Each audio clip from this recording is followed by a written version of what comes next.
तो भ्रस्त्रिका प्राणायाम में आप सबसे पहले सिद्धासन में, पद्मासन में या वज्रासन में बैठ जाएं।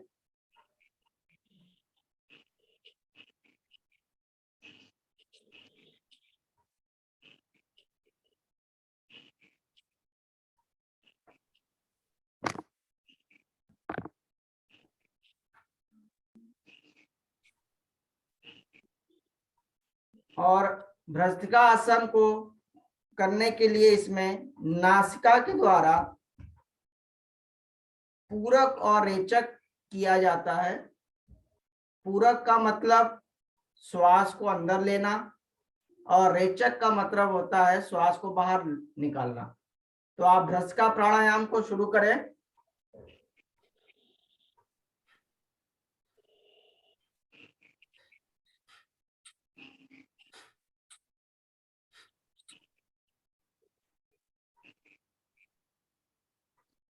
कम से कम ये 20 बार करना चाहिए और मैक्सिमम आप इसे 50 से लेके या उससे अधिक भी कर सकते हैं।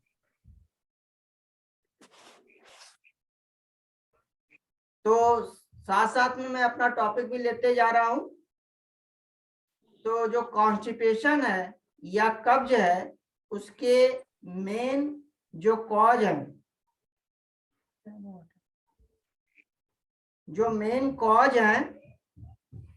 उसमें सबसे पहला है वाटर इनटेक का कम होना। मतलब जो लोग पानी कम पीते हैं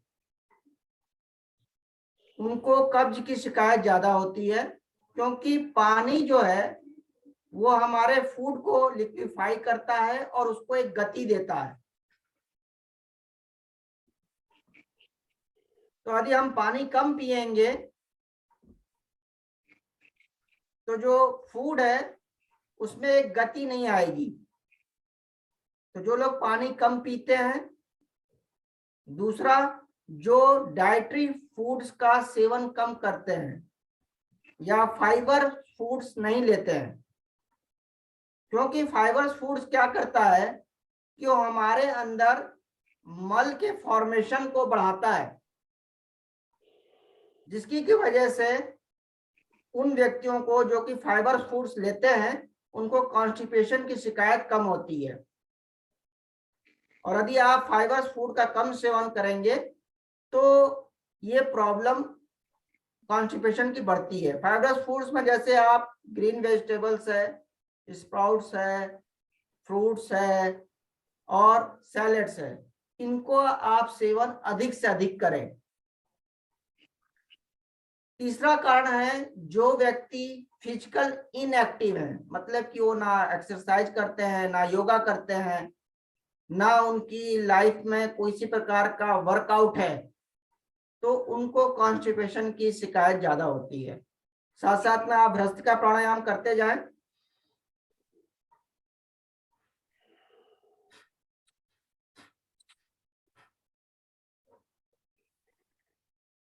फिर उसके बाद चौथा कारण जो है फास्ट फूड का ज्यादा लेना। जो लोग फास्ट फूड का ज्यादा सेवन करते हैं या बाहर का खाना ज्यादा खाते हैं तो उनको ये शिकायत ज्यादा होती है। और लास्ट जो कारण है वो है मेडिकेशन। जो लोग किसी प्रकार का मेडिकेशन ले रहे हैं, उस मेडिकेशन के कारण कईयों को कॉन्स्टिपेशन की शिकायत होती है। तो कई प्रकार की मेडिसिन है जिनका के कारण आपको कॉन्स्टिपेशन की शिकायत रह सकती है, तो उनको भी कॉन्स्टिपेशन हो सकता है। तो ये कुछ कारण है कॉन्स्टिपेशन के जो कि आम देखने को मिलते हैं। तो भ्रस्त्रिका प्राणायाम आप करते जाएं।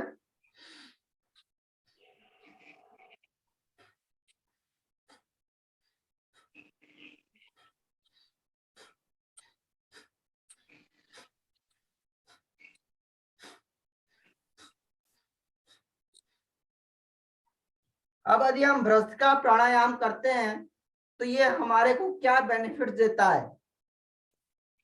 तो पहला बेनिफिट जो है भ्रस्त्रिका प्राणायाम से, ये हमारे 3 दोषों जो आयुर्वेद में बतलाए गए हैं, वात, पित्त और कफ, तीनों दोषों को समायोजित करता है। समायोजित का मतलब उसको समान करता है, उसको इक्वल करता है। दूसरा, ये अग्निवर्धक है। अग्निवर्धक का मतलब है हमारे अंदर खाना को पचाने के लिए हमारी अग्नियां हैं, उस अग्नियों को ये बढ़ाता है। यदि हमारी अग्नि प्रबल नहीं होगी, यदि हमारी अग्नि मजबूत नहीं होगी, तो हमें भूख कम लगेगी। जब हमें भूख कम लगेगी तो हमारी डाइट पूरी नहीं होगी, और जब डाइट पूरी नहीं होगी तो मल का निर्माण नहीं होगा। तो इसलिए ये जो प्राणायाम है ये अग्निवर्धक है, हमारे अग्नि को बढ़ाता है, जिसकी वजह से हमें भूख ज्यादा लगती है, और भूख लगेगी तो हमारे मल का फॉर्मेशन अच्छी तरीके से होगा और हमारे कवच की शिकायत नहीं होगी। तीसरा जो ये बेनिफिट्स करता है, ये हमारे स्पाइनल कॉर्ड्स में जो एक कफ का आवरण डेवलप हो जाता है, इस कफ के आवरण को यह दूर करता है और वायु का संचरण करता है। वायु के संचरण के कारण जो हमारे अंदर फ्रेश ऑक्सीजन का संचरण होता है, और उस फ्रेश ऑक्सीजन के संचरण के कारण हमारे नर्वस सिस्टम एक्टिवेट होते हैं। उस नर्वस सिस्टम के एक्टिवेट होने के कारण ये जो कॉन्स्टिपेशन की प्रॉब्लम है, जो हाइपर एसिडिटी की प्रॉब्लम है और जो गैस की प्रॉब्लम है, इसमें काफी हद तक निवारण होता है, क्योंकि इन सारों का कंट्रोल हमारा ब्रेन करता है। तो ये जो प्राणायाम है भ्रस्त्रिका, ये हमारे स्पाइनल कॉर्ड से कफ को दूर करता है। तो ये तीसरा फायदा है इस भ्रस्त्रिका प्राणायाम का। चौथा, ये हमारी जब आप पूरक और रेचक करते हैं तो हमारी जितनी भी मसल्स हैं एब्डोमेन की, ये भी साथ साथ में स्ट्रांग होती हैं।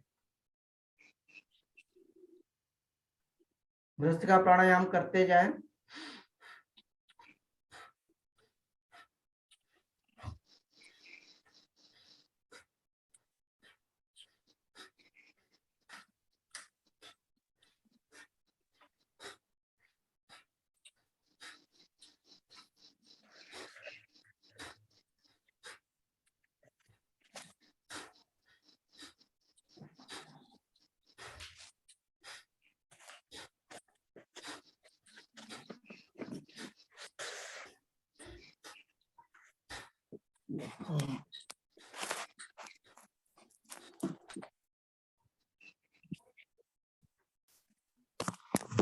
अब हम अपने दूसरे प्राणायाम की ओर अग्रसर होंगे, कपालभाति। कपालभाति, कपालभाति में हम रेचक और पूरक करते हैं, मतलब श्वास को अंदर लेना, श्वास को बाहर छोड़ना, लेकिन यह पेट के द्वारा करते हैं। और जैसे कि एक लोहार अपनी धोखनी देता है, इसका अर्थ यह है कपालभाति। तो आप कपालभाति को शुरू करें। पहले सांस को निकाल लें और फिर शुरू करें।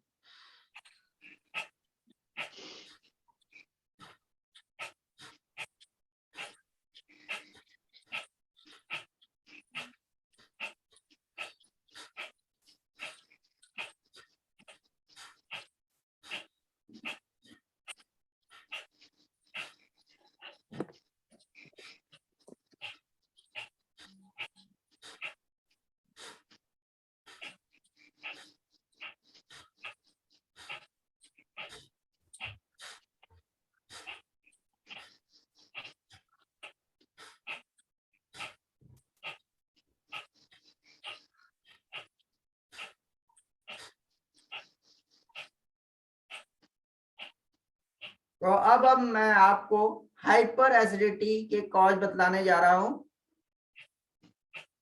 हाइपर एसिडिटी, जिसको कि हम आयुर्वेद में अम्ल पित्त कहते हैं,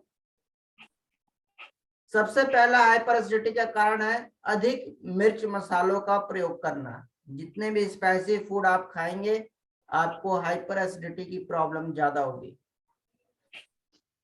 जंक फूड ज्यादा खाएंगे आपको एसिडिटी की प्रॉब्लम ज्यादा होगी।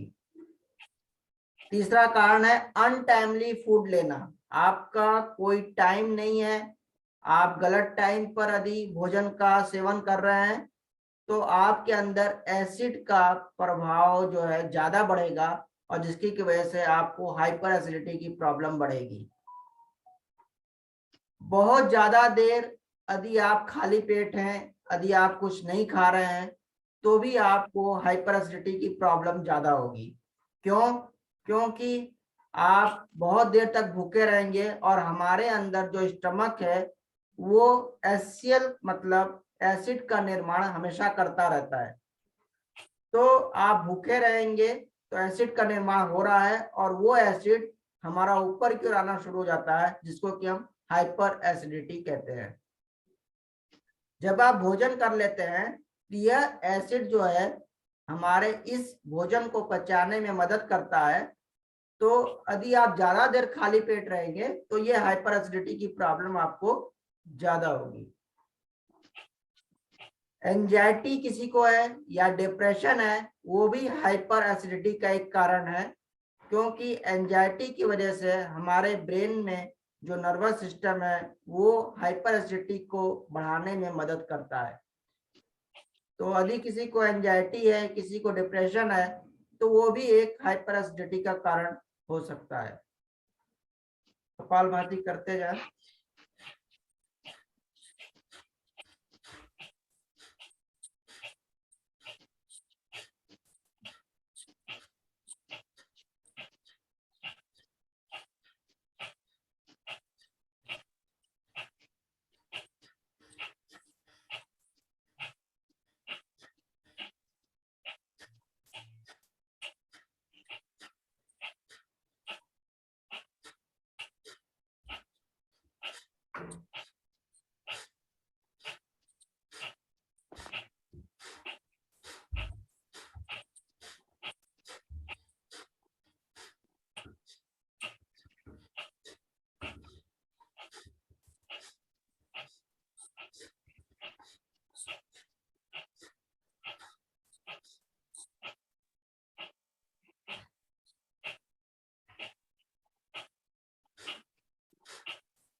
कपालभाति का अभ्यास शुरू में आप 5 से 10 मिनट तक करें और जब आप इसके लिए अभ्यस्त हो जाए तो करीब 30 मिनट तक भी आप कर सकते हैं। जो क्रॉनिक डिसऑर्डर है या क्रॉनिक बीमारियां हैं उसमें आप 30 मिनट से लेके 1 घंटे तक भी कपालभाति का प्रयोग कर सकते हैं। कपालभाति से जो हमारे शरीर को फायदे होते हैं मैं उसके बारे में बतलाने जा रहा हूँ। सबसे पहले कपालभाति करने से जो हमारी एब्डोमिनल मसल्स हैं या उदर की मसल्स हैं वो स्ट्रॉन्ग होती हैं। यदि वो स्ट्रॉन्ग होंगी तो हमारे जो इंटेस्टाइन की पेरिस्टाल्सिस मूवमेंट है, क्रमाकुंचन गति है, वो फास्ट होगी। जब वो फास्ट होगी तो हमारे फूड का डाइजेशन अच्छी तरीके से होगा। जैसे कि फूड का डाइजेशन हमारे स्टमक से शुरू हो जाता है लेकिन वो पूरा हमारे इंटेस्टाइन में जाकर होता है। तो इंटेस्टाइन में जब हमारी गति ज्यादा होगी, मूवमेंट्स ज्यादा होगी तो हमारे फूड का डाइजेशन अच्छा होगा। जैसा कि आयुर्वेद में बतलाया गया है जो भोजन के पचने के बाद 2 रूप में आता है, एक सार भाग होता है और एक कीट भाग होता है। जो सार भाग होता है उसका एब्जॉर्प्शन हमारा बॉडी कर लेता है, और जो किट भाग है वो हमारे मल के द्वारा बाहर निकल जाता है। तो जो सार भाग है जब वो हमारा एब्जॉर्ब होता है तो उससे हमारी 7 धातुओं का निर्माण होता है, जो कि है रस, रक्त, मांस, मेद, अस्थि, मज्जा, शुक्र। इन 7 धातुओं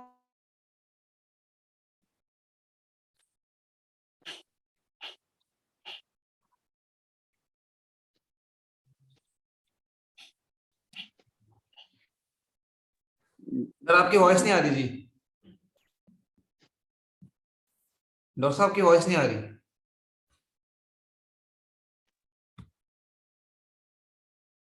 डॉक्टर साहब अनम्यूट कर लो।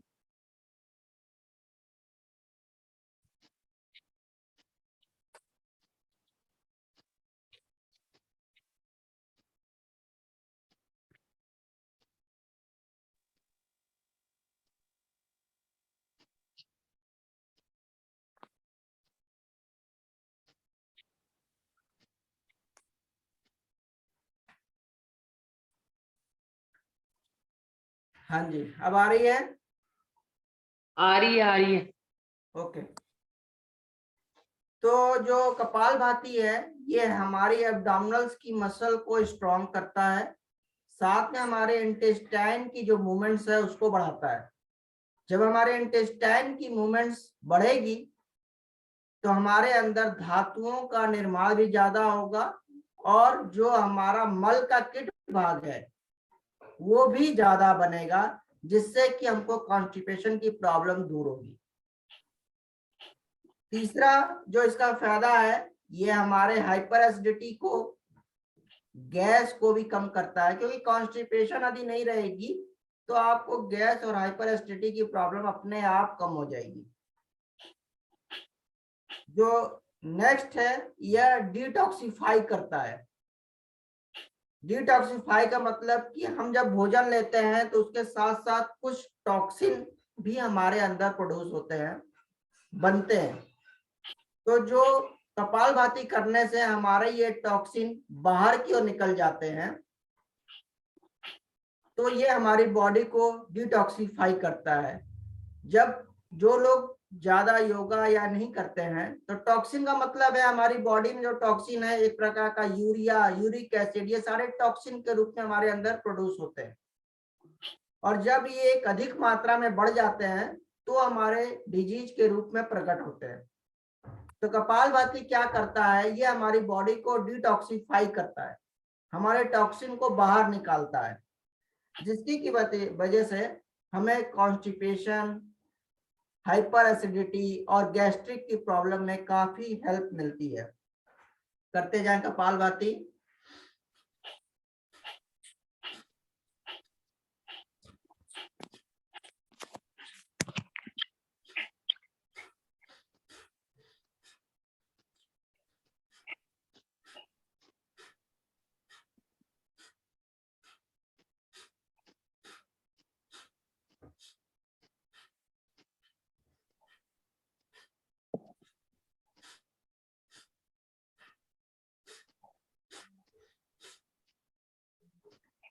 नेक्स्ट जो है ये हमारे एब्डोमिनल की फैट को कम करता है। कपालभाति से हमारे एब्डोमिनल की फैट कम होती है, और जब एब्डोमिनल की फैट कम होती है तो कफ दोष कम होता है। फैट मतलब जब फैट अधिक होगी तो कफ दोष बढ़ेगा, और जब फैट कम होगी तो कफ दोष कम होगा।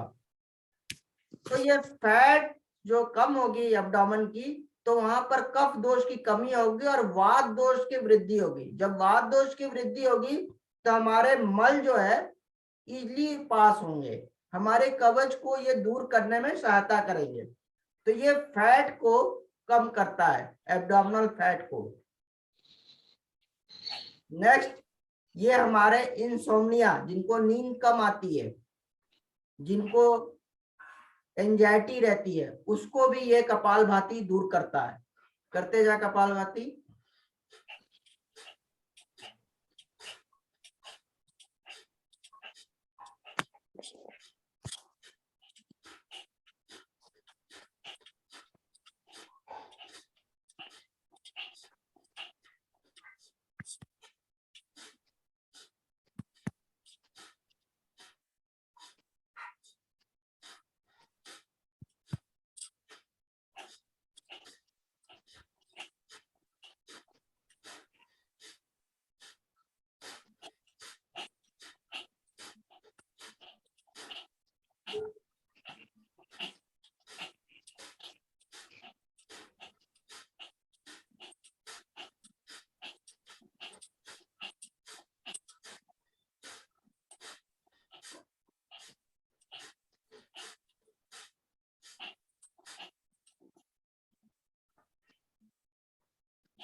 अब आप हाथ और पैरों को फैला लें और पैरों की एक्सरसाइज करें।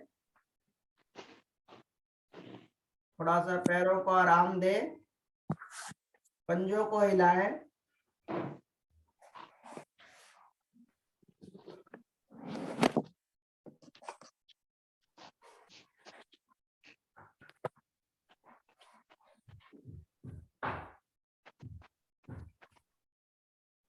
अब मैं आपको थोड़ा सा बतलाने जा रहा हूं कि आपका आहार और विहार कैसा होना चाहिए ताकि आपको कॉन्स्टिपेशन और इनकी शिकायत कम हो।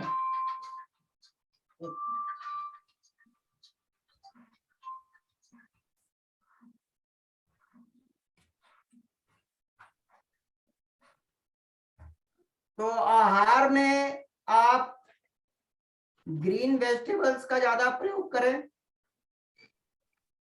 फाइब्रस फूड ज्यादा लें, स्प्राउट्स का सेवन करें, फ्रूट्स का सेवन करें ज्यादा से ज्यादा। सैलेड्स जितना अधिक से अधिक आप खा सकते हैं खाएं। जिनको की कॉन्स्टिपेशन की शिकायत है, जिनको की हाइपर एसिडिटी की प्रॉब्लम है, जिनको गैस की प्रॉब्लम है, ये इन सब चीजों का सेवन अधिक से अधिक करें। जो उनका फूड्स का टाइम्स है वो एक डिसाइड होना चाहिए। जो फूड्स का सही टाइम है, यदि आप ब्रेकफास्ट का सही टाइम देखें तो 7 से 8 बजे का सुबह होना चाहिए। जो दोपहर के लंच का टाइम है वो 1 से 2 होना चाहिए, और रात के खाने का टाइम 8 से 9 बजे के बीच में आपको ले लेना चाहिए। अब आप हाथों को घुमाएं, मुट्ठियों को,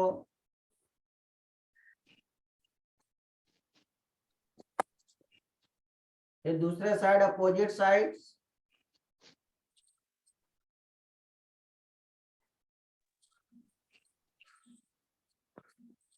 जो इसमें आपको चीजें नहीं लेनी है वो है फास्ट फूड, जंक फूड, इनका सेवन ना करें।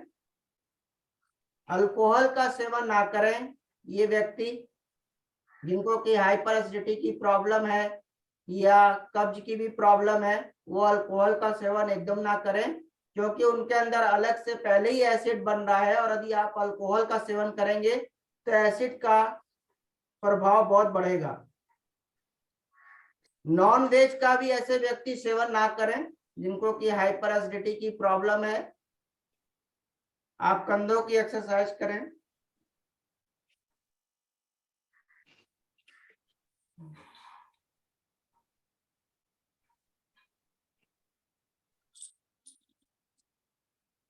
फिर दूसरी साइड।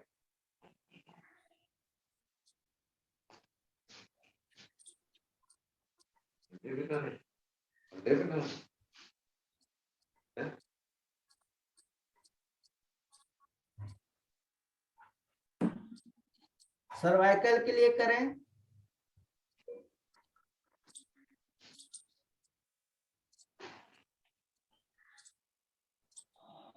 ये प्रेशर देके करनी होती है थोड़ी सी।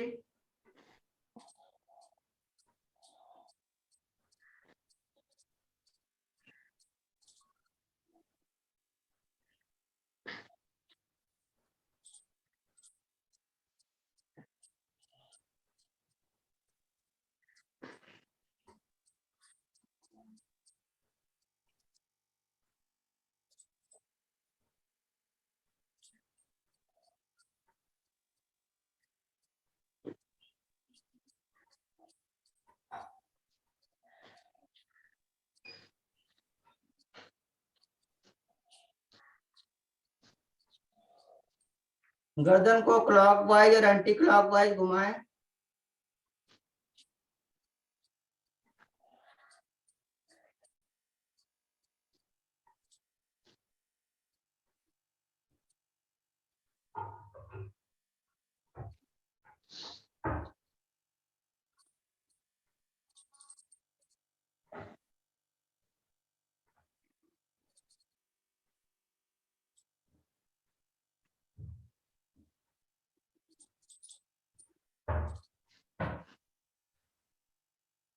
अब आप फिर से वज्रासन और सिद्धासन में आ जाएं और हम अनुलोम विलोम करते हैं, प्राणायाम।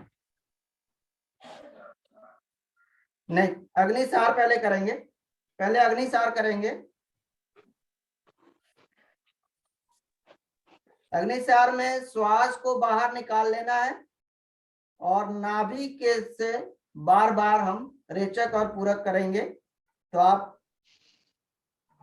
पहले सांस को पूरा बाहर छोड़ दें और फिर अग्निसार करें।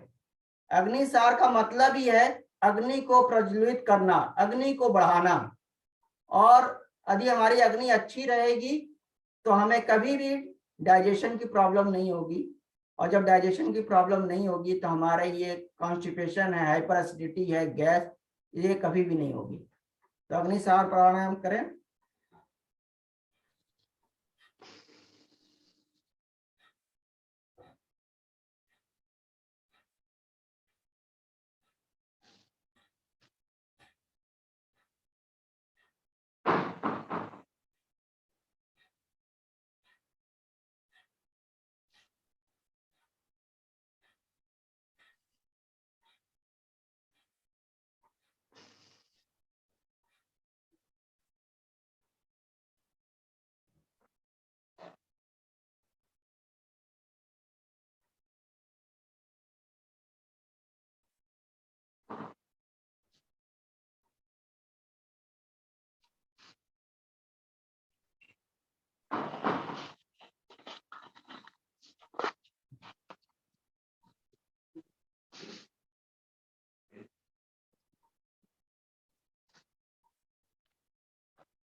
जो अग्निसार है ये हमको कहाँ कहाँ बेनिफिट्स करता है। पहला, जो उदर के जितने भी डिजीज हैं उनको यह दूर करता है।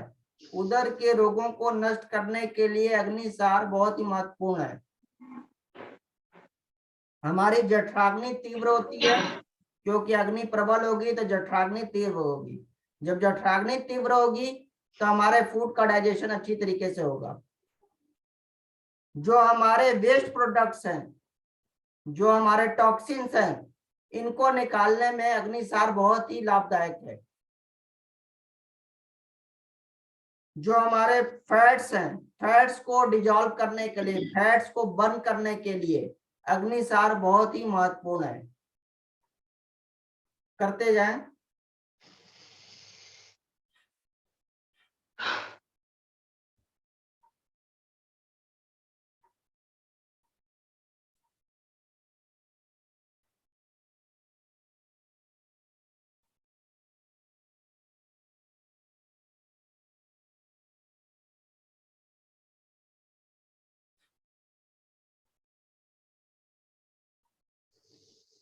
तो अब हम अपने नेक्स्ट आसन अनुलोम विलोम की ओर आते हैं।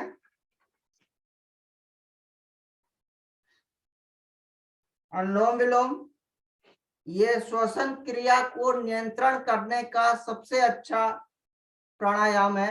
अनुलोम विलोम, इसमें हम दाहिने हाथ का प्रयोग करते हैं, अंगूठे और बीच वाली उंगली का।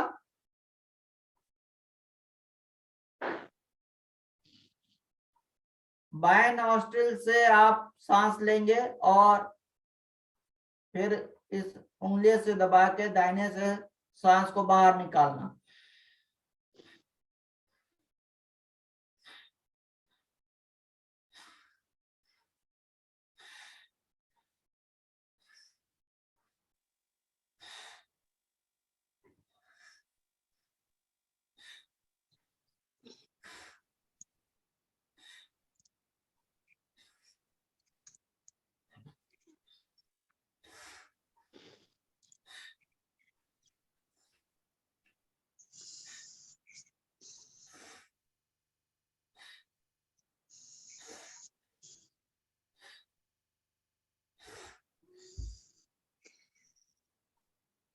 अनुलोम विलोम को अल्टरनेट नॉस्ट्रल ब्रीदिंग भी कहते हैं, क्योंकि हम एक नॉस्ट्रल से सांस को लेते हैं, दूसरे से निकालते हैं, और ये हमारी रेस्पिरेटरी सिस्टम के लिए बहुत अच्छा है। साथ साथ में हमारे एब्डोमेन के लिए भी ये बहुत अच्छा है।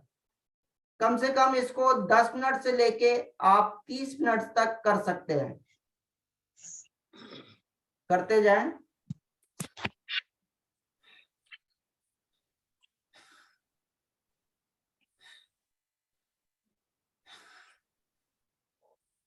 सभी भाई बहनों को ओम प्रणाम।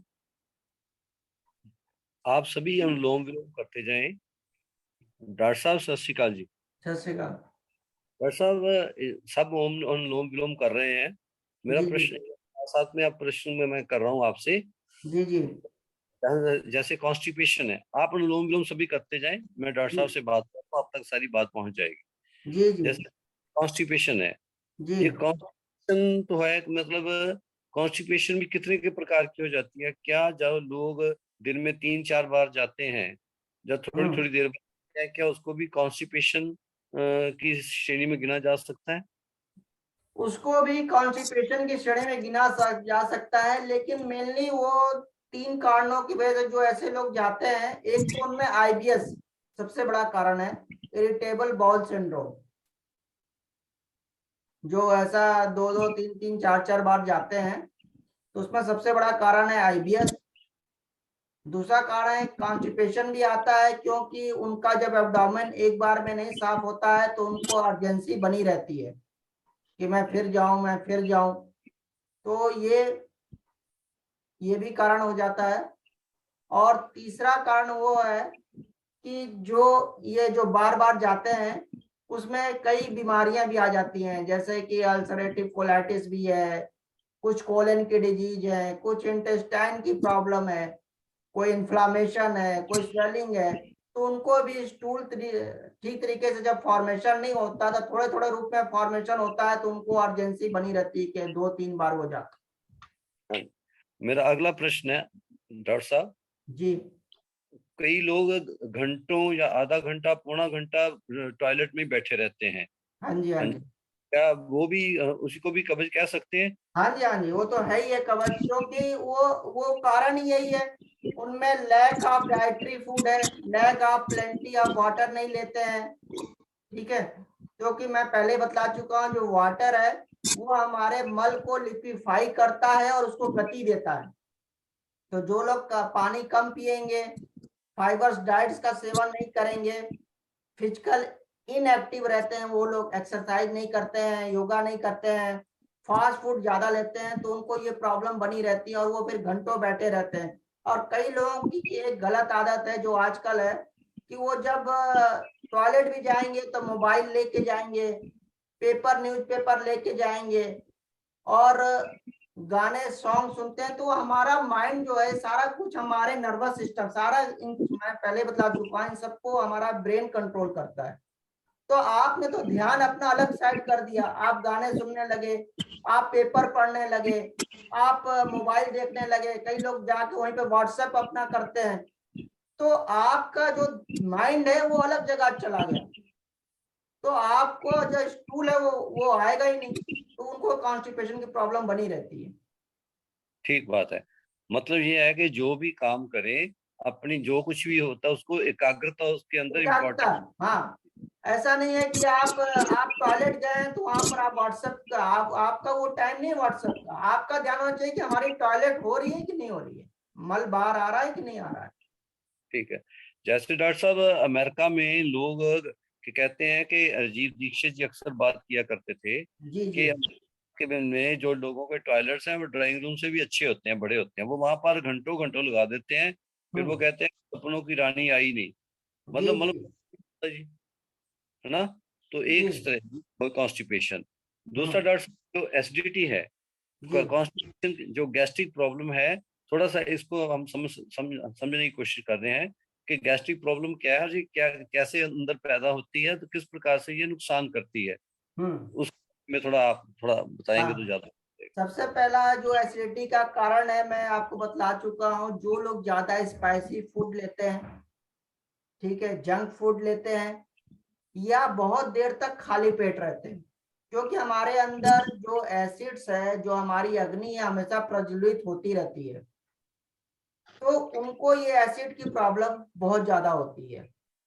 तो उनको सबसे पहले इन सब चीजों का अवॉइड करना है। जो आपका खाना लेने का समय है, मैं आपको अभी बतला चुका हूं, जो टाइम है वो एक निश्चित टाइम होना चाहिए, क्योंकि यदि आप निश्चित टाइम से खाने का सेवन करेंगे तो आपकी अग्नि उस समय अधिक बनेगी, और यदि आप अनटाइमली खाना लेंगे तो अग्नि बन के फिर शांत हो जाएगी, और ये फिर हमारी अध्यशन में चला जाता है। मंदाग्नि होती है, मंदाग्नि के बाद अध्यशन हो जाता है, जिससे कि उस व्यक्ति को भूख लगनी बंद हो जाती है, और साथ में उसके अंदर एसिड का प्रभाव बनना शुरू हो जाता है। क्यों? क्योंकि उसने टाइम पर खाना नहीं लिया। हमारे अंदर एसिड का मतलब HCl का बनना शुरू रहता है, और जब वो HCl उस भोजन को पचाने में काम नहीं आता है तो हमारा HCl ऊपर की ओर आना शुरू होता है, जिसको कि हम कहते हैं हाइपर एसिडिटी। और ये एसिडिटी एंजाइटी वाले पेशेंट में, डिप्रेशन वाले पेशेंट में भी ज्यादा होती है, क्योंकि ये सारा कुछ हमारा ब्रेन कंट्रोल करता है। डॉक्टर साहब, ये जो गैस बॉडी के अंदर जब हम भोजन करते हैं तो अंदर बॉडी के अंदर केमिकल रिएक्शन सारे होते हैं, तो गैस का बनना तो स्वाभाविक है, परंतु ये मतलब ये गैस फिर किस तरह से मतलब नुकसान क्या क्या करती है शरीर के अंदर? गैस का बनना, देखिए सर, गैस का बनना क्यों स्वाभाविक इसलिए भी है, क्योंकि देखिए 3 चीजें फॉर्मेशन होती हैं किसी भी जगह, सॉलिड, लिक्विड एंड गैस। ठीक है, हमारी बॉडी भी इन्हीं सब चीजों से बनी हुई है, कुछ पार्ट सॉलिड्स है, कुछ पार्ट लिक्विड है, कुछ पार्ट गैसियस पार्ट है। तो जहां भी कोई स्थान खाली होगा वहां पर गैस का प्रभाव ज्यादा होगा। ठीक है, तो हमारा स्टमक है, अब स्टमक में हमारा सॉलिड पार्ट स्टमक का है, लिक्विड पार्ट जो उसके अंदर तरल पदार्थ है, और गैस के रूप में ये हमारी जो अग्नियां प्रज्वलित होती है। तो यदि हम खाना भी उसी प्रकार से लेते हैं, सॉलिड या लिक्विड, जब हम सॉलिड लिक्विड ये खाना लेते रहते हैं तो हमारी जो ये अग्नि है उसमें इन्वॉल्व हो जाती है। जब हम नहीं लेते हैं और जो पार्ट खाली रहता है वहां पर गैस का फॉर्मेशन शुरू हो जाता है। तो ये गैस्ट्रिक आगे चल चल के ये हमारी गैस्ट्रिक म्यूकोजा को, हमारे म्यूकोजा जो होती है, लाइनिंग होती है, उसको डिस्टर्ब करना शुरू करती है, उसको इन्फ्लेम करती है, इन्फ्लामेशन प्रोड्यूस करती है, और यही आगे चल के गैस्ट्राइटिस में डेवलप हो जाता है। लोग कहते हैं कि हमें गैस्ट्रिक प्रॉब्लम है, गैस्ट्राइटिस में डेवलप हो जाता है। क्यों? क्योंकि उनका जो फूड है वो सही टाइमली नहीं है, जो उनके खाने का तरीका है, जो फूड्स लेते हैं वो सही नहीं है, जो कि आगे गैस्ट्राइटिस में डेवलप हो जाती है। राइट। तो डॉक्टर साहब मतलब जैसे है, मतलब ये हो गया कि गैस का बनना स्वाभाविक है, परंतु जो गैस है जी इसका के अंदर रुकना भी खतरनाक है, ठीक है हाँ, ना जी? तो क्या ये फिर ब्लड सर्कुलेशन को भी डिस्टर्ब करती होगी? हाँ, मतलब एक नॉर्मल बनना सही है, लेकिन नॉर्मल से अधिक जब बनेगी तो ये हमें डिस्टर्ब करेगी। अब वो जब अधिक, कोई भी चीज अधिक होगी तो हमारे बॉडी का अपना ऑटो इम्यून सिस्टम है जो कि उसको निकालने के लिए कोशिश करता है, और गैस निकलने के चाहे किसी 2 ही रास्ते हैं, चाहे ऊपर से निकलेगी चाहे नीचे से निकलेगी। ठीक है। ठीक है, दूसरी, हाँ हाँ जी, जी। हाँ जी, तो गैस ये जो है, गैस जब ऊपर की ओर आती है तो लोगों को प्रॉब्लम होती है, गैस चढ़ती है जी, हमें हार्ट बर्न हो रहा है, हमें ज्यादा एसिड हो रहा है, हमें सिर दर्द हो रहा है।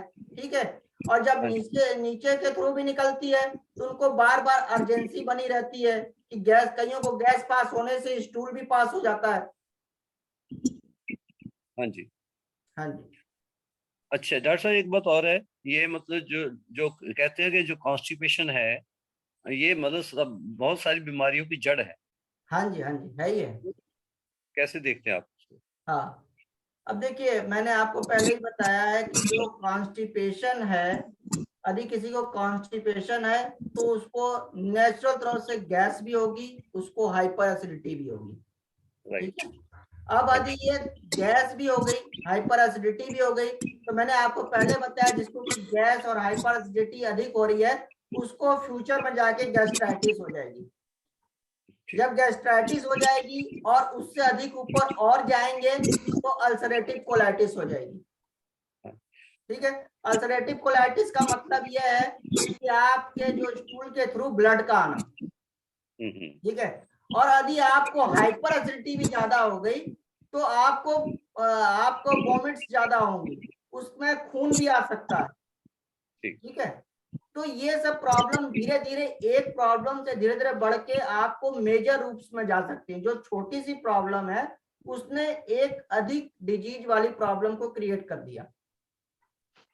ठीक हो गया। और आप बात साधक कब आपने कृपया आप पाँव फैला दें आगे, जी जी, हाँ, खोल दीजिए। अनुलोम विलोम तो हो चुका, अब खोल लीजिए।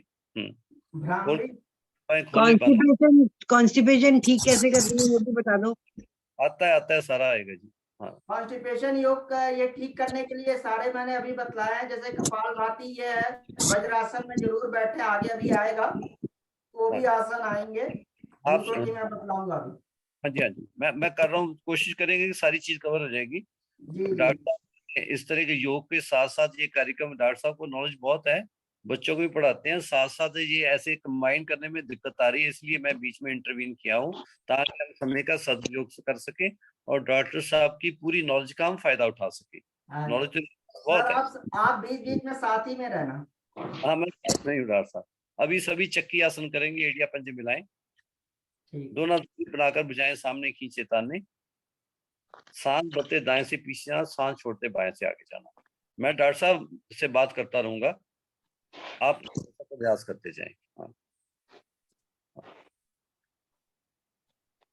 डॉक्टर साहब ये जो जैसे ना जी गाल ब्लैडर का जो रोल है, जी सिस्टम में गाल ब्लैडर का क्या रोल है? बहुत सारे लोगों का गाल ब्लैडर छोटी उम्र में निकल जाता है, जी तो जी उनको जी, अपने आप को इन चीजों से बचाना चाहिए। सुन रखा हाँ है, इससे हाँ गैस्ट्रिक प्रॉब्लम होती है, गले का डाइजेशन बिगड़ जाता है, थोड़ा सा हाँ उसके थोड़ा सा रोशनी डालिए। हाँ जी, हाँ जी, हाँ जी। जो गाल ब्लैडर है ये हमारे बाइल जूस का बहुत बड़ा प्रोडक्शन है, स्टोर करता है, और बाइल जूस का काम है हमारे फूड को डाइजेशन में मदद करना। चक्की ठीक है, आसन करके विराम ले लेंगे और बात सुनेंगे। हाँ जी डॉक्टर साहब प्लीज। हाँ, तो गाल ब्लैडर से जो बाइल जूस है वो हमारे जितने भी भोजन है उनको पचाने में बहुत अधिक मदद करते हैं। डॉक्टर साहब बीच में रोक रहा हूँ, बाइल भोजन क्या होता है वो भी बता दीजिए, समझ नहीं आया कहीं को। हाँ जी, ये बाइल जूस होते हैं एक प्रकार के, आपने देखा होगा बिलरुबिन और ये सब, तो ये बाइल जूस है जो कि हमारे गाल ब्लैडर में स्टोर होते हैं और वहां से सिक्रीट होके लीवर, जब एक्टिवेट लीवर से ये अटैच रहता है, तो ये बाइल जूस जब हमारा लीवर के थ्रू जब इसमें हमारे बॉडी में जाता है तो हमारे फूड का स्टमक में डाइजेशन में हेल्प करता है। तो यदि बाइल जूस, अब चूंकि गाल ब्लैडर जिनका निकल गया है उनके बाइल जूसेस होते ही कम हो गए, उनमें बाइल जूस का फॉर्मेशन नहीं हो रहा है, तो उनके डाइजेशन में प्रॉब्लम आती है। डाइजेशन में प्रॉब्लम ये आती है कि यदि वो ज्यादा हैवी फूड लेंगे तो जो डाइजेशन उनका 2 से 3 घंटे होना चाहिए वो 8-9 घंटे ले लेता है, क्योंकि लीवर के ऊपर ज्यादा लोड बढ़ जाता है। ठीक है, दूसरा कारण क्या होता है कि यदि उनका डाइजेशन प्रॉपर तरीके से नहीं होता है तो उनको वॉमिटिंग की प्रॉब्लम रहती है कि हमें कुछ नौजिया, मतलब कि जैसे लग रहा है कुछ भोजन बाहर आ जाएगा, कुछ भोजन बाहर आ जाएगा। तो ये प्रॉब्लम्स जिनका कि गाल ब्लैडर रिमूव हो जाता है उनको ये थोड़ी बहुत प्रॉब्लम रहती है, इसलिए हम उनको कहते हैं कि आप लाइट खाना करिए और जो भी खाने का टाइम है उसका ड्यूरेशन थोड़ा सा बढ़ा दीजिए। आप ये नहीं क्या 1-1 घंटे बाद 2-2 घंटे बाद कोई चीज लेते रहे, और खास करके फास्ट फूड हो गया, नॉन वेज हो गया, एसिड वाले मसाले वाली चीजें आप मत लीजिए, क्योंकि इन सब चीजों को पचाने के लिए हमें जो बाइल जूस पहले मिलता था वो अब नहीं मिल रहा है। ठीक हो गया जी। तो जो गाल ब्लैडर है इसका बहुत इंपॉर्टेंट रोल है, प्रभु ने शरीर के अंदर बहुत इंपॉर्टेंट रोल है, बट ऐसा भी नहीं है कि वो अपने जीवन को जी नहीं सकते। ठीक। वो अपने जीवन को पूरी अच्छी तरीके से जी सकते हैं, बस अपने लाइफ स्टाइल और फूड हैबिट को ठीक कर लें। हाँ डॉक्टर साहब, इसमें जैसे जो हमारी किचन है, रसोई का मतलब ऑर्गेनिक होना, स्वस्थ होना अति आवश्यक होगा। जी जैसे मतलब आपने फाइबर की बात की है, जनरली लोग घरों में रूले वाला आटा खाते हैं, है ना हाँ। जी। तो वो उसको बिना रूले का आटा, जैम्पी कण का आटा, या ऑर्गेनिक चीजों का इस्तेमाल करना, वो थोड़ा उसके बारे में थोड़ा बताइए। हाँ जी, हाँ जी, हाँ जी। देखिए, बगैर रूले वाला आटा खाना चाहिए, पहला चीज, क्योंकि उसमें चोकर जरूर होना चाहिए, क्योंकि वो हमारे मल को फॉर्मेशन करने में बहुत अच्छा है। ठीक है, तो उनको कॉन्स्टिपेशन की शिकायत नहीं होगी। दूसरा, जो आजकल साथ में हम यूज करते हैं, मक्का, ज्वार, बाजरा, इन सबों का भी यदि आप मिक्स रूप में यूज करें तो वो बहुत अच्छा है। जैसे कि आजकल इस टाइप के आटे आने शुरू हो गए हैं मार्केट में भी, जिनको कि आप गेहूं के आटे में मिक्स करके आप उसका सेवन कर सकते हैं। और ये आटे क्या करते हैं कि हमारे जो जितने भी लोग यदि दूसरी फाइबरस चीजें नहीं ले पाते हैं, उस फाइबरस चीज को पूरा करते हैं, और साथ में ये न्यूट्रिशनल होते हैं, इनसे हर प्रकार की न्यूट्रिशन का भरपूर पूरा हो जाता। तो ये हमारे एसिडिटी हुई, गैस हुई, कॉन्स्टिपेशन हुई, उसको दूर करने में बहुत अच्छे होते हैं। ठीक है जी। हाँ, सभी वज्रासन में आ जाएं, सभी साधक वज्रासन में आ जाएं, सात सात आसनों में प्रवेश करने जाए करेंगे अब हम। तो डॉक्टर साहब इसका वज्रासन में आ जाएं सभी। मंडूकासन, डॉक्टर साहब जो मंडूकासन है, हाँ जी, मंडूकासन के हम जनरली 2 पोज करते हैं, हाँ जी। ठीक है ना जी। तो उसमें मतलब ये आप किस तरह से देखते हैं मंडूकासन जो है, ये मतलब क्या कॉन्स्टिपेशन, एसिडिटी, इन चीजों के लिए भी काफी अच्छा है, कैसे है? बहुत अच्छा है, बहुत अच्छा है, क्योंकि सभी, मैं बताया जा रहा हूँ, हाँ, जब हम मुट्ठी बांध सभी के नाभि डॉक्टर के पास इसको एक करते हैं, मिनट, दबाते हैं। डॉक्टर साहब 1 मिनट जी। सभी साधक, सबको मंडूकासन करना आता है, इसके 2-2 पोज दोनों अपने आप कर लेते, डॉक्टर साहब की साथ में बात भी सुने डॉक्टर साहब। हम्म तो जब हम ये मुट्ठी बंद करके जब हम ये नाभि के पास प्रेस करते हैं, ठीक है, तो हमारे एब्डोमेन को, इंटेस्टाइन को दबाने में, उसको गति करने में मदद मिलती है। और जब हम झुकते हैं तो इससे हमारी जो एब्डोमिनल मसल्स है, जो उदर की पेशियां हैं, वो मजबूत होती हैं। और मैंने आपको पहले बताया, क्योंकि इंटेस्टाइन का, हमारी आंतों का बहुत काम है भोजन को पचाने में। तो यदि हमारे इंटेस्टाइन ज्यादा गति करेंगी तो हमारा भोजन अच्छी तरीके से पचेगा, और जब हमारा भोजन अच्छी तरीके से पचेगा तो वो मल का भी निर्माण अच्छी तरीके से होगा, और वो हमारे कॉन्स्टिपेशन को दूर करेगा। साथ में मैंने आपको पहले बताया कि इससे जो है हमारी धातुएं पुष्ट होती हैं, क्योंकि इससे हमारा इंटेस्टाइन के अधिक वर्क करने से हमारे भोजन के 2 रूप में, भोजन का एक सार भाग और एक किट भाग। सार भाग जो हमारी बॉडी को एब्जॉर्ब कर लेता है, जिससे कि हमारी धातुएं पुष्ट होती हैं, रस, रक्त, मांस, मेद, अस्थि, मज्जा, शुक्र। और जो किट भाग है वो मल के रूप में निकल जाता है। तो ये जो मंडूक आसन है, ये हमारे डाइजेशन के लिए बहुत अच्छा है, हमारी मसल्स को स्ट्रॉन्ग करता है, हमारे ये सबसे बड़ा जो है फैट को रिड्यूस करता है, जो एब्डोमिनल फैट है, जिनको ओबेसिटी है, जिनको मोटापा है, वो भी इस आसन को करेंगे तो बहुत अच्छा है। साथ में ये डायबिटीज के लिए तो बहुत ही अच्छा है, रामबाण आसन है, क्योंकि जब हम हथेली के द्वारा जब हम यहाँ ऊपर की ओर प्रेस करते हैं, क्योंकि हमारा ये एरिया पैंक्रियाज का है, और आपको पता ही होगा कि शुगर में जो बीटा सेल के कम निर्माण की वजह से हमारा इंसुलिन हार्मोन का निर्माण कम हो जाता है, जिसकी वजह से डायबिटीज होती है। तो जब हमारा पैंक्रियाज एक्टिवेट होगा, जब हमारे बीटा सेल अधिक एक्टिवेट होंगे, इंसुलिन का प्रभाव बनना शुरू हो जाएगा, तो वो हमारी डायबिटीज में हेल्पफुल होता है। बाकी ये हमारे गैस्ट्रिक प्रॉब्लम में, डाइजेशन में ये बहुत ही अच्छा है। मंडूकासन करने के पश्चात थोड़ा विश्राम ले लेंगे, थोड़ा विश्राम ले लेंगे। हाँ डॉक्टर साहब, जो शुगर का रोग है, जो डायबिटीज है, जी हाँ जी, जो व्यक्ति एलोपैथी मेडिसिन लेते हैं, जी क्या वो भी कब्ज के लिए रिस्पॉन्सिबल हो जाती हैं? हाँ, कई शुगर की इंग्लिश दवाइयाँ कब्ज भी करती हैं। कई दवाइयाँ उसमें हमारी बोन्स को मजबूती को कम करती हैं, क्योंकि वो विटामिन डी और कैल्शियम की कमी कर देती हैं, जिसकी की वजह से उनकी बोन्स जो है कमजोर हो जाती हैं। तो कई ऐसी दवाएं हैं, अब वो तो बहुत लंबी चौड़ी लिस्ट है और सबके एडवर्स इफेक्ट साइड इफेक्ट्स अलग हैं, वो फिर किसी दिन मैं आपको बतला दूंगा।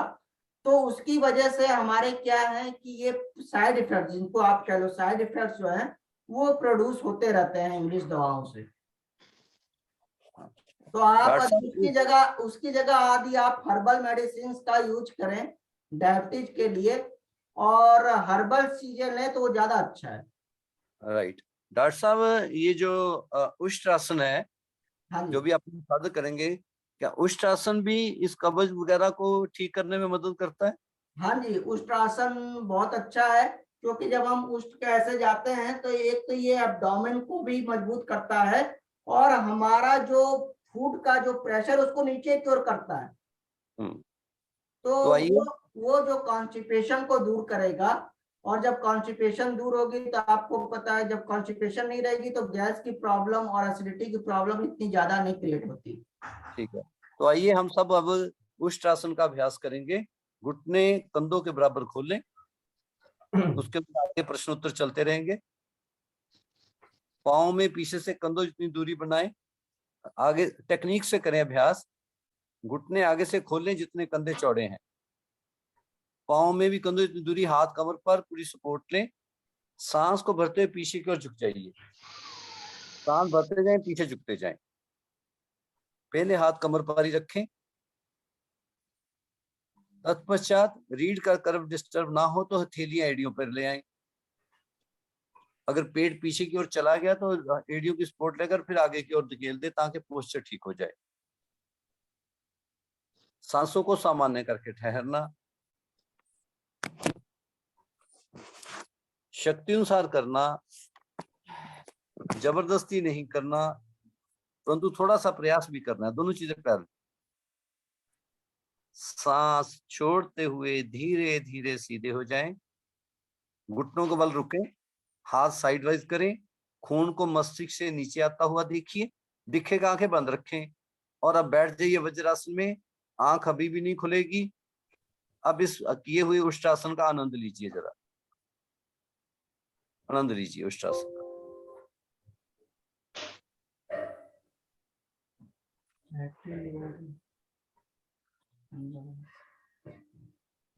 डॉक्टर साहब, हाँ जी।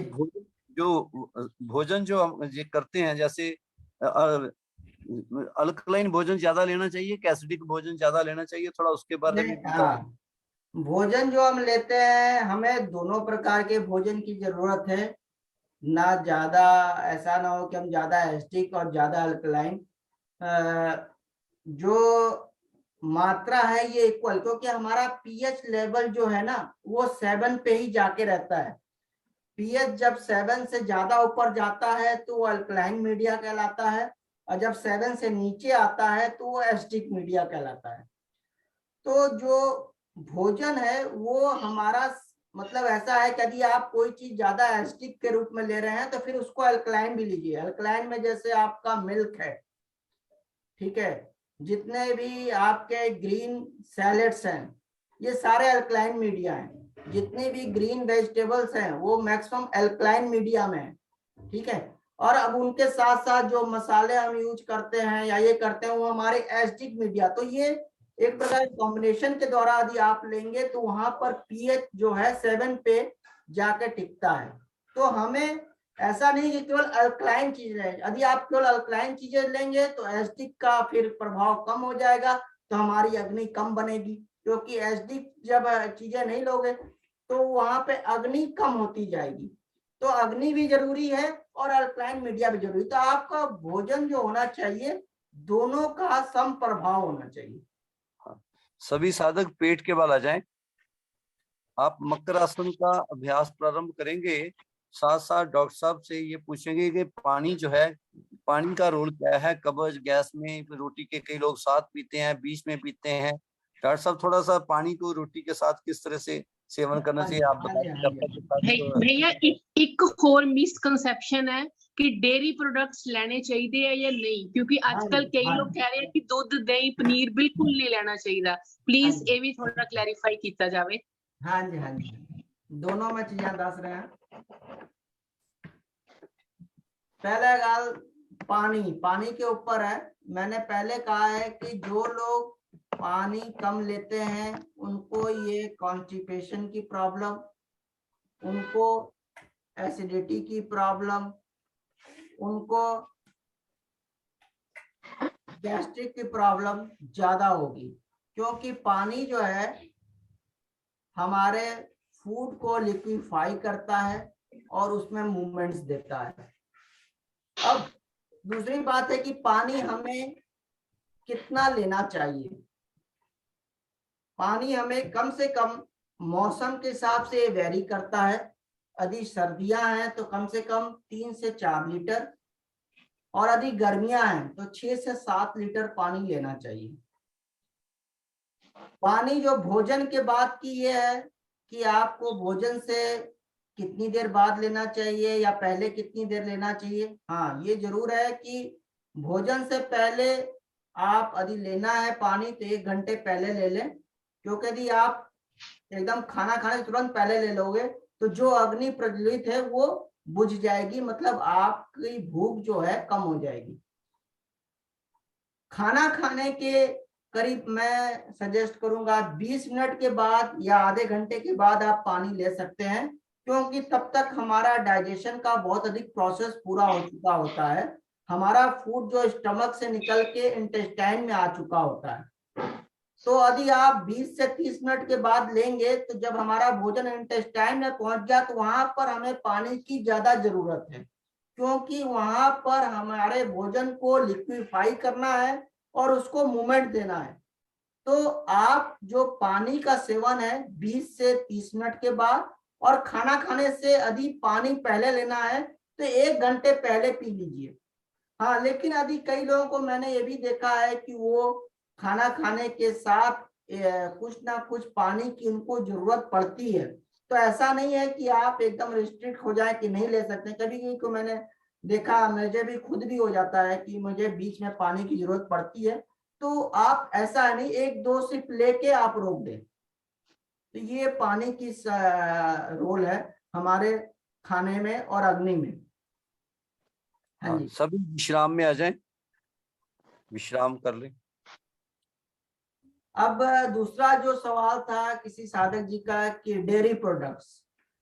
हाँ, डेयरी प्रोडक्ट्स में आप यदि काऊ मतलब गाय से दूध, गाय का दूध, गाय के दूध की दही यदि इनका सेवन करते हैं तो मैं नहीं समझता कि उनको कोई प्रॉब्लम्स आएगी। और उसके बाद भी कईयों को जैसे कि लैक्टोज इंटॉलरेंस रहता है, दूध के सेवन से उनको एलर्जी होती है, दूध के सेवन से उनको किसी प्रकार की स्किन डिजीज हो जाती है, इचिंग हो जाती है, या उनका डाइजेशन ठीक नहीं रहता है, वो ना लें, उनको कोई दिक्कत नहीं है, क्योंकि आपको जो मेन उसका कैल्शियम और ये सब चीजें हैं वो फिर दूसरे सोर्सेस से पूरा हो जाता है, ऐसी कोई बात नहीं है। लेकिन यदि आप गाय का दूध का सेवन करते हैं और गाय के दूध की दही का सेवन करते हैं या उसके मक्खन का सेवन करते हैं तो आपको कोई इतनी बड़ी प्रॉब्लम नहीं आनी चाहिए। जो डेयरी प्रोडक्ट्स की डॉक्टर साहब बात थी ना जी, हाँ जी, डेयरी प्रोडक्ट्स ये तो मतलब बात सिद्ध है कि जितना हम ताजी चीजों का इस्तेमाल करेंगे उतनी ही हमारी सेहत अच्छी रहेगी। हाँ जी, डेयरी प्रोडक्ट जो है इनको अवॉइड, वैसे तो अवॉइड ही करना चाहिए, परंतु कई कई कंट्रीज में कई जगह व्यवस्था ही ऐसी है, एटमोसफियर ऐसा है कि वहां पर इन चीजों के पर ही लोग निर्भर रहते हैं। परंतु इसमें आप कई बार कोई बात कहते हैं दूध नहीं नहीं, एक बात चली है कि दूध नहीं पीना चाहिए। उस चीज को हमें समझने की जरूरत ये है कि जो दूध आज हमारे देश में बहुत, उसकी प्रोडक्शन बहुत कम है और कंजम्पशन बहुत ज्यादा है। तो नकली दूध जो है तो उससे बचने का प्रयास करना चाहिए ताकि मेरी सेहत अच्छी रहे। इसलिए दूध नहीं, को जो जो जो नकली दूध है, जो ये आजकल दूसरे दूसरे तरीके से सर्फ से कैसे कैसे बना रहे हैं, वो तो जरूर हमारे सेहत के लिए नुकसानदायक है। मेनली कैंसर जो इस समय फैल रहा है उसका कारण ही यही है। जो ठीक बात। इस पंजाब में इतना अधिक कैंसर का है, सब मिलावटी दूध की वजह से है, मिलावटी डेयरी प्रोडक्ट की वजह से है, जो कि कैंसर इतना अधिक फैल रहा है। तो वो तो नहीं लेना चाहिए, लेकिन मैं ये नहीं कहूंगा कि डेयरी प्रोडक्ट्स ना लो आप, डेयरी हाँ जी, प्रोडक्ट्स बिल्कुल। लो, लेकिन यदि वो सही चीज है तो जरूर ले सकते हैं आप, ऐसी कोई बात नहीं है। हाँ, क्योंकि क्योंकि वो हमारे लिए इसलिए जरूरी है कि कैल्शियम का जो हमारा सोर्स है वो सबसे अच्छा दूध है या दूध है। दही ठीक। है। तो यदि हमारे अंदर यदि आप इन चीजों को एकदम बंद कर देंगे तो वो एक समय के बाद कैल्शियम और की बहुत अधिक कमी हो जाएगी, जिसकी की वजह से आपको ज्वाइंट डिसऑर्डर, बोन्स की डेंसिटी कम हो जाएगी, ऑस्टियोआर्थराइटिस, आर्थराइटिस, ये सब चीजें एक लेटर स्टेज में डेवलप होनी शुरू हो जाती हैं। तो आप मिल्क प्रोडक्ट्स लो, लेकिन सही चीज लो और सही मात्रा में लो। हाँ, पीठ के बल आ जाए सभी, पीठ के बल आ जाए। मतलब ये है, अगर हमारी डॉक्टर साहब आंतें सक्रिय रहती हैं, जी है ना जी, तो ना, और भोजन ठीक से करते हैं, जी पानी ठीक से पीते हैं, जी और इन चीजों को और वक्त पर खाते पीते हैं, जी। तो ना व्यक्ति को कब्ज होगी, ना व्यक्ति को एसिडिटी होगी, ना व्यक्ति को कॉन्स्टिपेशन होगी। हाँ जी, हाँ जी, बस ये इसमें आपका फूड हैबिट्स, लाइफ स्टाइल में आपका योगा, एक्सरसाइज, आप सारा दिन में क्या काम करते हो, किस समय सोते हो, किस समय खाते हो, ये सारा कुछ इन सब प्रॉब्लम को दूर करने के लिए काउंट होता है। डॉक्टर साहब, जो हम रिलेटेड साइकिलिंग करते हैं, अभी हम्म साधक भी वो करने जाएंगे, करवाते हैं, हम्म द्विचक्र आसन जिसे बोलते हैं। हम्म जैसे साइकिल बंदा पैडल मारता है, वो हम्म। किस प्रकार से, उसका मैकेनिज्म क्या है, किस प्रकार से वो इन चीजों से मुक्ति दिलाता है। सभी द्विचक्र आसन स्टार्ट कर दें, घुटने पेट पर हाँ, लाकर, अपने आप लगातार करते जाइए, थकने लगे सबसे तो पहला तो ये है कि ये हमारी जो पैरों की मसल्स है, ज्वाइंट्स हैं, इनमें अच्छी तरीके से मूवमेंट्स करता है, ठीक है, जिसकी की वजह से लोगों को जो आजकल ग्रीस की प्रॉब्लम है जी, ग्रीस साढ़े कट गए ने, जोड़ा दुखदे ने, वो प्रॉब्लम नहीं आएगी, क्योंकि जदों साड़ी मूवमेंट्स होएगी तो उसी फॉर्मेशन, उसी लिगामेंट्स, उसी सारे चीजा वर्क करनगे, जदों वर्क करनगियां तो जड़ा साडा उसी फ्लूइड होंदा है वो भी एक्टिव होंदा रहंदा है, तो ओदा निर्माण ज्यादा तो ज्यादा होएगा, फॉर्मेशन ज्यादा तो ज्यादा होएगी, तो साडे जड़े ज्वाइंट्स ने वो दर्द नहीं होणगे, उन्हां विच इन्फ्लामेशन नहीं होएगी, उन्हां ते स्वेलिंग नहीं होएगी, ते वो ठीक रहेंगे। और डॉक्टर साहब, इसका आंतों पर क्या प्रभाव आता है? दोनों पाँव को मिलाकर भी साथ साथ कर लीजिए। हाँ, आंतों पे ऐसा है कि जब हम इनका पैरों को चलाते हैं, ठीक है, दोनों, तो उससे क्या होता है कि ये जो मसल्स हैं जो कि हमारी पैरों से ये पूरी अब्डोमेन की जुड़ी हुई जो निचली मसल्स हैं, उनमें स्ट्रेंथ मिलती है। जब स्ट्रेंथ मिलती है तो जो हमारा ये नीचे का एब्डोमिनल रेक्टस मसल्स हैं और ये सब है, उनकी वजह से हमारे एब्डोमेन को सही वर्क करने में मदद मिलती है, और हमारी ये जो कॉन्स्टिपेशन की प्रॉब्लम है ये सब दूर होती है इस वक्त। सभी साधक विश्राम में आ जाएं, क्रिया पूर्ण करके विश्राम में आ जाएं।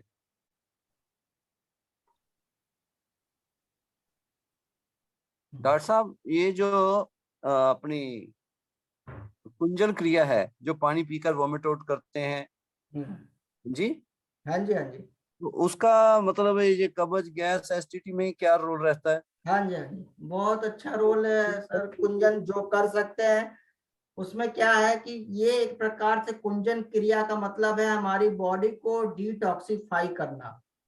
जो हमारे अंदर सारी रात में भोजन के बाद जो टॉक्सिन डेवलप होते हैं, हम क्या करते हैं कि पानी अधिक से अधिक पी के पहले उसको लिक्विफाइड करते हैं और फिर हाथ के द्वारा करके सारा कुछ बाहर निकालते हैं, तो ये जो है वो पानी तो बाहर आता ही है, साथ में जो अंदर हमारे बॉडी के अंदर टॉक्सिन बने हुए हैं वो भी बाहर आ जाते हैं, तो जिससे हमारी बॉडी जो है डिटॉक्सिफाई हो जाती है, रिफ्रेश हो जाती है।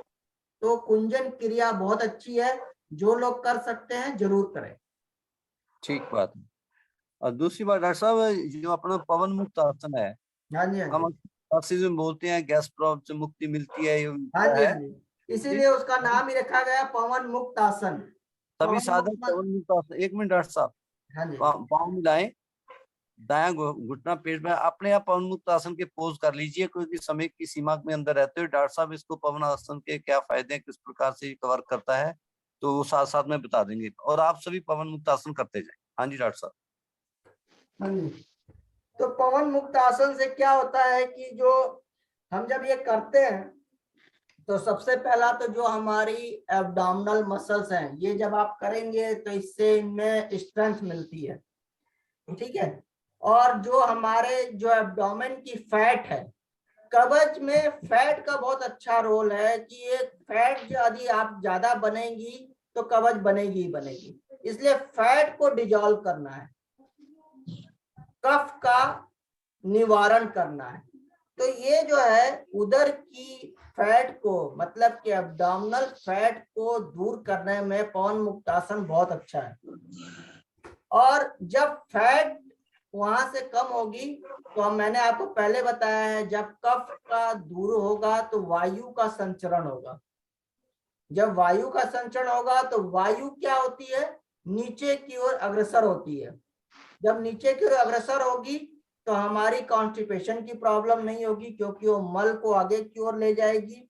और उसके साथ साथ जो भी हमारे अंदर वायु भरी हुई है वो बाहर की ओर निकल जाएगी, हमारे ऊपर की ओर नहीं आएगी, वो मल के द्वारा बाहर की ओर निकल जाएगी। तो उदर की जो भी वायु है, एब्डोमेन की जो भी वायु है, उसको निकालने में पवन मुक्तासन बहुत ही अच्छा है। राइट। साथ में ये हमारे मोटापे को कम करती है, डायबिटीज को भी कंट्रोल करती है।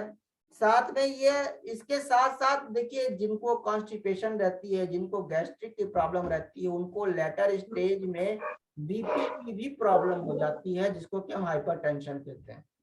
हाँ डॉक्टर साहब, हाँ अभी सभी एक आसन और है। हाँ जी, विश्राम कर ले, थोड़ा विश्राम करें। हाँ डॉक्टर साहब, वो कौन कौन से फल लेने चाहिए जिससे कॉन्स्टिपेशन की प्रॉब्लम दूर हो? हाँ जी, हाँ जी, हाँ जी। सबसे अच्छा तो इसमें एप्पल है, ठीक है। उसके बाद गुआवा है, जो कि अमरूद, जो कि पेट की सभी बीमारियों के लिए अच्छा है। पपीता, जो कि जितने भी लीवर डिसऑर्डर है, लीवर की वजह से जो भी किसी को डाइजेस्टिव जूस की कमी है, लीवर के एंजाइम्स की कमी है, उसके लिए पपीता, ठीक है।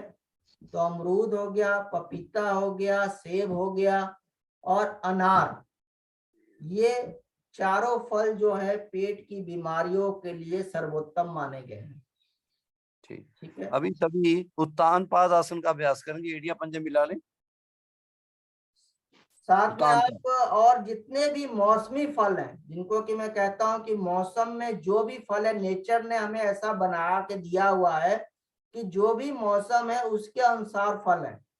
तो आप नेचर के जो भी फल आ रहे हैं उनका जरूर सेवन करें, सभी फल आपके लिए अच्छे हैं। ये केला वगैरह नहीं खाना फिर इस कॉन्स्टिपेशन में? केला जो जिनको कॉन्स्टिपेशन है उनको अवॉइड करना चाहिए, क्योंकि मैंने कहा कफ दोष का ज्यादा, जो कफ दोष को बढ़ाएगा वो कॉन्स्टिपेशन क्रिएट करेगा।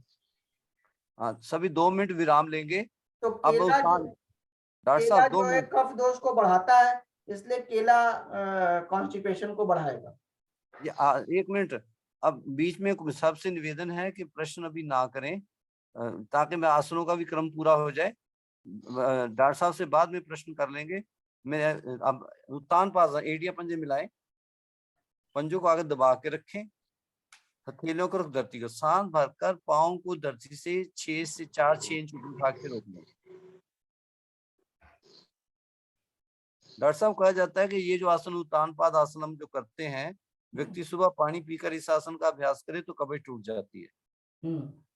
हाँ, इसको थोड़ा साधक आसन पूरा करके विश्राम में आ जाएंगे, और साथ में डॉक्टर साहब की इस बात को भी सुन लेंगे कि हाउ इट वर्क। हाँ जी, उत्तान पाद आसन।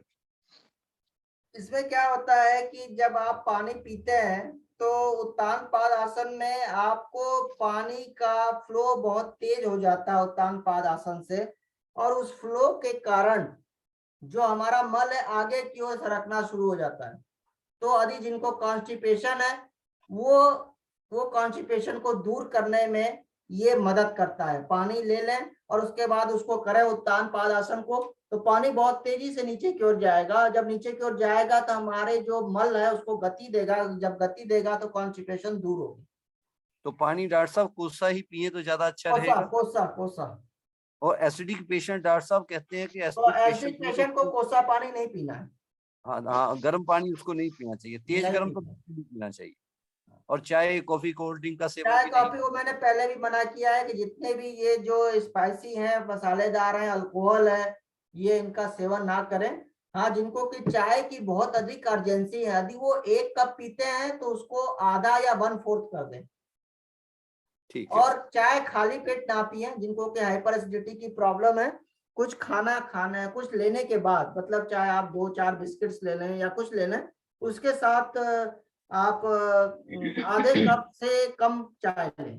और यदि जिनको कि ये रहता है कि कई लोग बतलाते हैं मुझे आके पेशेंट की हमारी जॉब ऐसी है, हमें इतनी बार पीना पड़ता है, तो उनको मैं अवॉइड करता हूँ, कहता हूँ कि आप चाय की जगह दूसरी चीजें ले लो, ग्रीन टी ले लो, सूप ले लो, वो ज्यादा बेनिफिट है।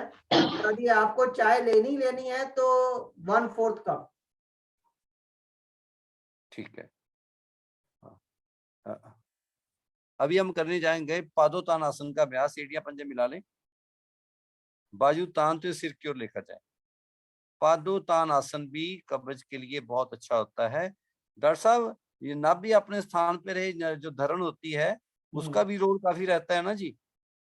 तो मैं पहले नाभि, असल में जो नाभि का रोल क्या है कि ये जो है हमारी यहाँ पर मेन एरोटा होता है, जो कि हमारे सर्कुलेशन को पूरा सर्कुलेट करता है। मेन एब्डोमिनल एरोटा है जो कि यहाँ से जाके हार्ट से जुड़ा रहता है।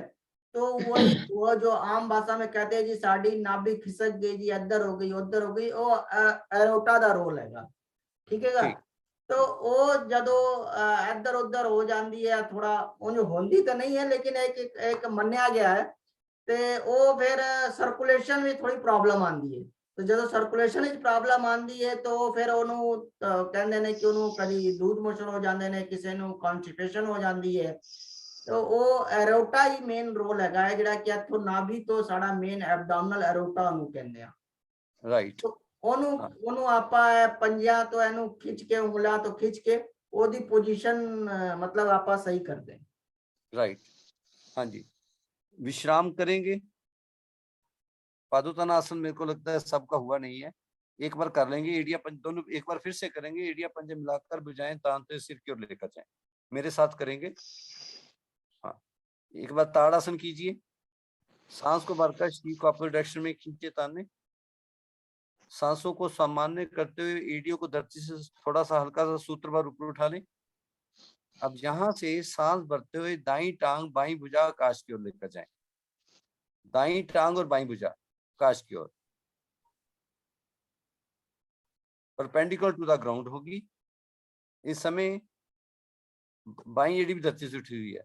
सांस छोड़ते हुए धीरे धीरे वापस धरती पर पांव नहीं आएंगे। सांस भरते हुए बाई टांग दाई भुजा आकाश की ओर लेकर जाएं। खींच तान कर रखें। बायां पंजा आकाश की ओर खिंचा हुआ, दायां धरती की ओर खिंचा हुआ। दाई एड़ी धरती से सूत्र पर ऊपर रखें, 1 फुट नहीं रखनी। थोड़ा सांसों को सामान्य करके ठहरें। आंतें सक्रिय हो जाती हैं इसके अंदर। सांस छोड़ते हुए धीरे धीरे वापस। सांस भरते हुए दोनों टांगे दोनों भुजाएं 20 उंगलियां आकाश की ओर लेकर जाएं। ले जाइए, घुटनों से टांगे फोल्ड नहीं होंगी। आंखें खोलकर अपनी स्थिति को देख लें। देखिए जरा, थोड़ा रुकने का प्रयास करें। कंपन को रोक के पेट में हो रही हलचल को देखें। शक्ति अनुसार रुकना, सांस छोड़ते वापस आना, परंतु धरती पर एड़ियां पांव रखने हाथ रखने से पहले क्षणिक ऊपर रोकेंगे और इफेक्ट आएगा। फिर आराम से एड़ियों को धरती पर टिकाकर पूर्ण शवासन लगा लीजिए। पूर्ण शवासन। आज के आसनों का अंतिम विश्राम हो जाएगा।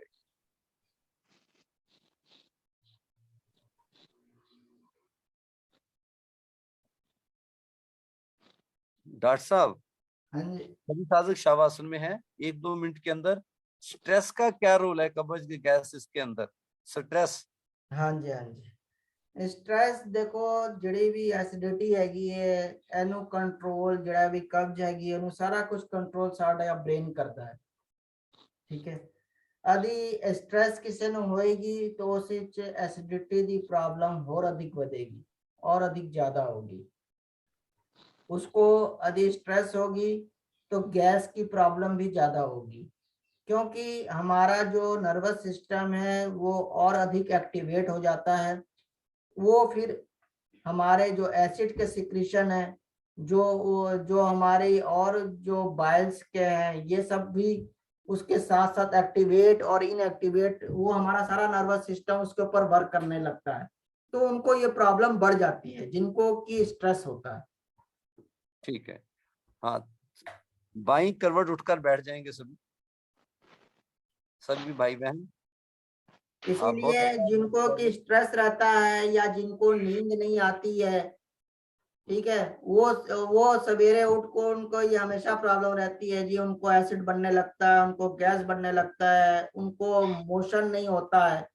तो ये स्ट्रेस के कारण भी है। जिनको नींद नहीं आती, जिसको कि हम कहते हैं इंसोम्निया, उसके कारण भी है। जिनको डिप्रेशन रहता है उसके कारण भी है। ठीक है डॉक्टर साहब। अब डॉक्टर इसका मतलब ये होगा स्ट्रेस को दूर करने के लिए जो हम सदा मुस्कुरा कहते हैं कि अक्सर मुस्कुराया करें, हाँ, हास्य आसन जाया करें, ठीक है ना जी। और साथ ही साथ इससे स्ट्रेस लेवल कम होता है। तो जो हास्यासन की क्रियाएं हम करते हैं तो ये तो बहुत हेल्पफुल रहती होंगी सभी कार्यों को। हाँ, बहुत अच्छी, बहुत अच्छी, बहुत अच्छी। मैं मौर्य जी से प्रार्थना करूंगा। मौर्य जी, नवीन जी, हास्य आसन और 100 आसन ये बहुत अच्छे हैं स्ट्रेस को दूर करने के लिए। नवीन मौर्य जी हास्यासन करवाएंगे। नवीन जी करवाओ। मौर्य जी हास्यासन करवा दो, करो सारे दी कवज को भी दूर करो।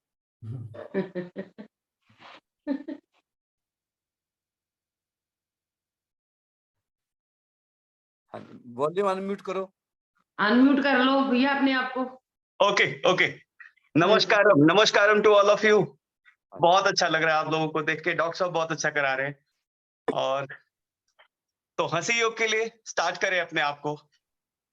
सबसे पहले याद करें इसे, क्या करना है। हेलो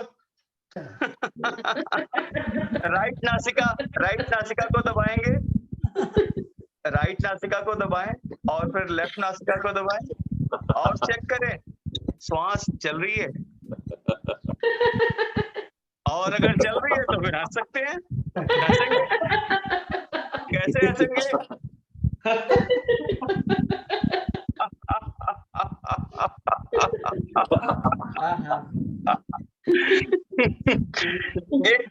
एक काम करते हैं, आइज क्लोज करते हैं। एक बार सब लोग आइज बंद करें, आंखें बंद कर ले, कोमलता के साथ आंखें बंद करें, कमर सीधी करें, कमर सीधी, गर्दन सीधी, बिल्कुल राइट पोस्चर में आ जाए। आंखें बंद करें और धीरे धीरे प्रसन्नता को बाहर लेकर आए। धीरे धीरे स्माइल करें फेस पे, पूरे फेस पे प्रसन्नता के भाव। स्माइल को थोड़ा और बिखेरे, थोड़ा बड़ा करें। अपने अंदर के अच्छे भाव को देखें, अपने बेहतर वर्जन को देखें और खुद को उजागर करें। इस जीवन के प्रति कृतज्ञ हो जाएं, थैंकफुलनेस के भावनाओं के साथ और बाहर आए, स्माइल करें। अब धीरे धीरे स्माइल को बिखेरे, हंसी के अंदर लेकर आए इसे।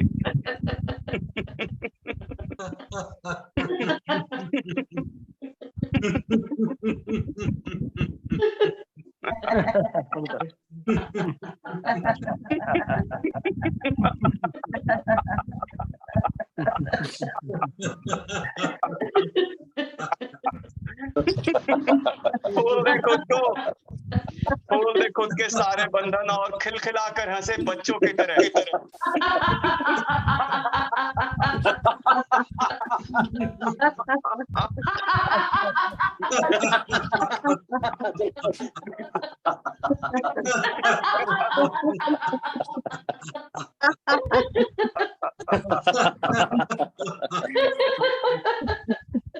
दोनों हाथों को ऊपर की ओर लेकर जाके हंसेंगे जोरदार आगे के साथ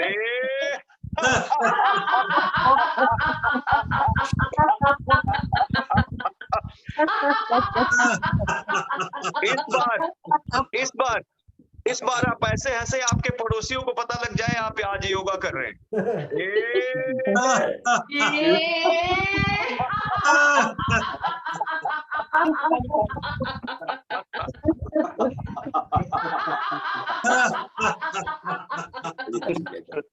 थैंक यू नमस्कार।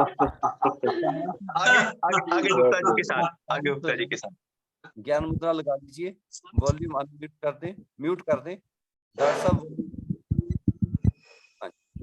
तो ये बहुत सारी महत्वपूर्ण जानकारियां डॉक्टर साहब ने हमको दी। लाभान्वित हुए होंगे सभी भाई बहन। तो इस तरह से जिस प्रकार डॉक्टर साहब ने टेक्निकली बहुत सारी चीजें हमें बताई हैं, क्योंकि हमें तो मोटा मोटा करना आता है सारा, जो इनसाइड किस प्रकार से केमिकल